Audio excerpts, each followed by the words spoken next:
চান্সটো চৰকাৰকতো আমিয়ে দিছোঁ SOP লগাবৰ কাৰণে, টাইমিং বান্ধি দিবৰ কাৰণে, ৰাতিপুৱা 6টা বজাৰ পৰা 10টা বজালৈকে, হয় নে নহয়?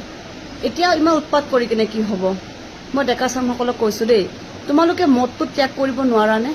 জুবিনদাৰ ন্যায় নোপোৱালৈকে বহুত দুষ্ট চক্ৰই হয়তো গৈ পেলাই জুবিনদাৰ সমাধিস্থলত, সেইটো একচুৱেলি সমাধিস্থল নহয়, মন্দিৰ হয়, আমাৰ কাৰণে মন্দিৰ হয়, এতিয়া সেইটো এটা পবিত্ৰ স্থান হয়। তো সেইটোত গৈ পেলাই জুবিনদাৰ সমাধিস্থলত গৈ মদৰ ঢাকন মদ দি পেলাই মদ ঢালি দিয়া, মদ খাই পেলাই যোৱা, উদ্ভণ্ডালি কৰা, সেইবোৰ জানো জুবিনদাৰ অনুৰাগীৰ কাম হ'ব পাৰে? কেতিয়াও, মই ভাবোঁ কেতিয়াও নোৱাৰে। জুবিনদাৰ অনুৰাগীয়ে তেনেকুৱা কেতিয়াও নকৰে, সেইবোৰ দুষ্ট চক্ৰৰ কাম হয়। চ' মই ডেকাসকলক কৈছোঁ, তোমালোকে মদ ত্যাগ কৰা জুবিনদাৰ ন্যায় নোপোৱালৈকে, আৰু সেই দুষ্ট চক্ৰৰ ওপৰত চকু ৰাখা। যোনে তেনেকুৱা কৰিব তেওঁলোকক গভমেণ্টক জনোৱা, চৰকাৰক জনোৱা, পুলিচক জনোৱা, কাৰণ জুবিনদাৰ অনুৰাগী তেনেকুৱা কাম কেতিয়াও কৰিব নোৱাৰে। আমি সজাগ হ'ব লাগিব জুবিনদাৰ অনুৰাগী হিচাপে।